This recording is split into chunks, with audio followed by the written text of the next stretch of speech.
श्रोते हो नमस्ते. आपल्या सर्वांना शुभ दिवस. श्रोते हो, आपली जीभ नरम असते, कोमल असते आणि ती लवचिक देखील असते. म्हणूनच ती अखेरपर्यंत तोंडात सुरक्षित राहत असते. या उलट आपले दात कठोर असतात, तीक्ष्ण असतात आणि धारदार सुद्धा असतात. म्हणूनच त्यांच्यापैकी एकही अखेरपर्यंत तोंडात शिल्लक राहत नाही. म्हणून श्रोते हो, आपल्या रोजच्या जीवनात सर्वांशी बोलताना कोमल शब्द वापरत चला. कारण कठोर शब्दांनी माणसं दुरावत असतात. म्हणून नम्र राहा आणि लवचिकपणा, तेव्हाच तुम्ही आयुष्यात यशस्वी होत असता. नक्की विचार करा. चला, आजही आपल्यासाठी सुंदर विचारांची ही शदोरी, ही मालिका अशीच पुढे घेऊन आलोय.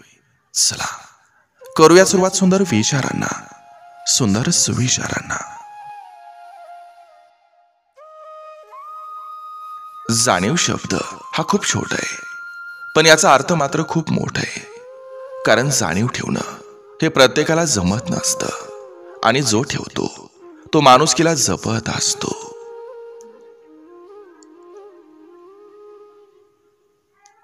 लोकांचं निरीक्षण करण्यापेक्षा स्वतःचं आत्मपरीक्षण केलेलं हे कधी उत्तम.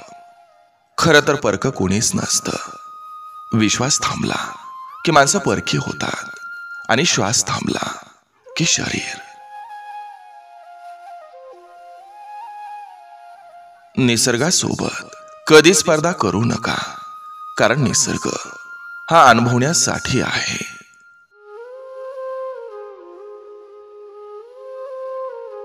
देताना समाधान आणि घेताना जाणीव असली की माणुसकी निर्माण होते. एकीकडं जिवंत माणसांची मनं दुखवायची आणि दुसरीकडे खूप देवपूजा करायची, म्हणजे सगळी पापं धुतली जातात. ही जगातली सगळ्यात मोठी अंधश्रद्धा आहे. वर्तमान हा सर्वात चांगला क्षण आहे असं समजून तो साजरा करा, कारण तो कधीच परत येत नाही. आयुष्यात कोण, कुठं, कधी आणि कसं बदललं याचा विचार करत बसू नका. त्यानं तुम्हाला काय शिकवलं हे पहा. कोणतीही कला आली नाही तरी चालेल, पण समजून घेण्याची कला आली की जीवनात सगळं काही सोपं होतं. समजणं आणि समजून घेणं यात खूप फरक आहे. समजण्यासाठी बुद्धी लागते, तर समजून घेण्यासाठी मन लागतं.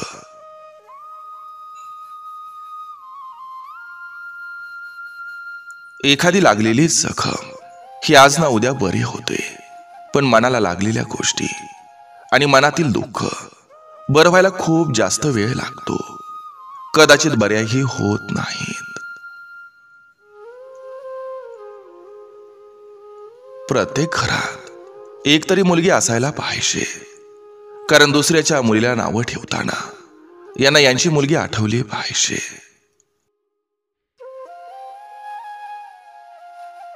संगत अशी ठेवा जे तुम्हाला सोबत घेऊन चालण्यात योग्य समजतील, पाठीमागे ढकलण्यात नाही. काही व्यक्ती पैशाने नाही तर विचाराने भिकारी असतात. गरज संपली की लोक एका क्षणात आयुष्यातून ब्लॉक आणि अनफॉलो करतात. रक्ताच्या नात्यापेक्षा एक अतूट असं नातं असतं, ते म्हणजे मैत्रीचं.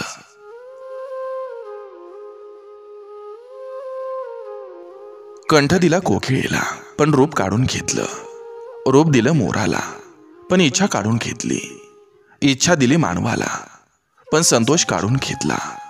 संतोष दिला संतांना पण संसार काढून घेतला. संसार दिला चालवायला देवी देवतांना, पण मोक्ष काढून घेतला. हे मानवा, स्वतःवर कधी अहंकार करू नकोस.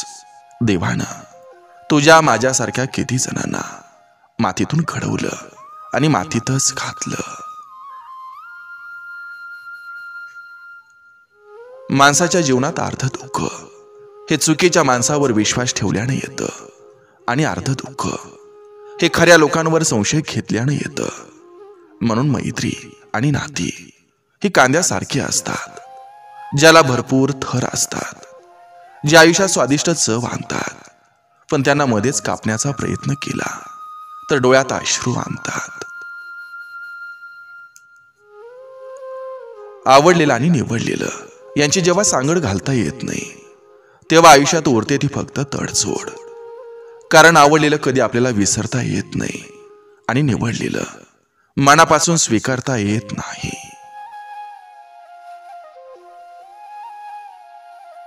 आयुष्यात सुंदर क्षणांची वाट पाहण्यात वेळ घालवू नका. जो क्षण आयुष्यात येईल त्याला सुंदर करण्याचा प्रयत्न करा. जीवनाचे 2 नियम आहेत: फुलासारखं भरा आणि सुगंधासारखं पसरा. कुणाला प्रेम देणं सर्वात मोठी भेट असते आणि कुणाकडून प्रेम मिळवणं हा सर्वात मोठा सन्मान असतो. जगायला गेलं तर दुःखातही सुख असतं. चालायला गेलं तर निखारेही फुले होतात. तोंड देता आलं तर संकटही क्षुल्लक असतं. वाटायला गेलं तर अश्रूतही समाधान असतं. पचवायला गेलं तर अपयशही सोपं असतं. हसायला गेलं तर रडणंही आपलं असतं आणि बघायला गेलं तर आयुष्यही खूप सोपं असतं.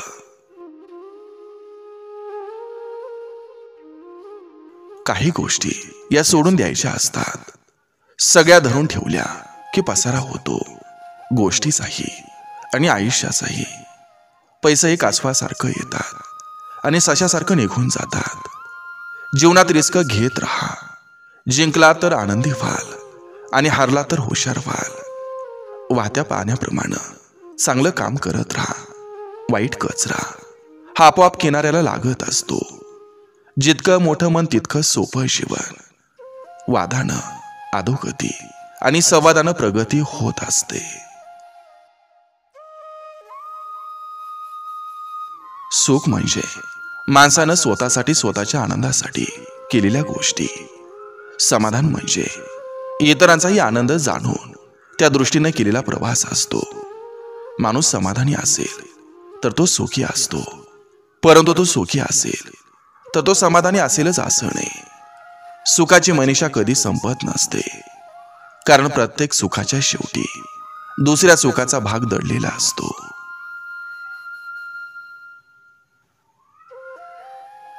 माणूस काय आहे हे महत्वाचं नाही, पण माणसात काय आहे हे जास्त महत्वाचं आहे. जे बदलता येईल ते बदलावं, जे बदलता येत नाही ते स्वीकारावं आणि जे स्वीकारणं योग्य नाही त्यापासून दूर जावं.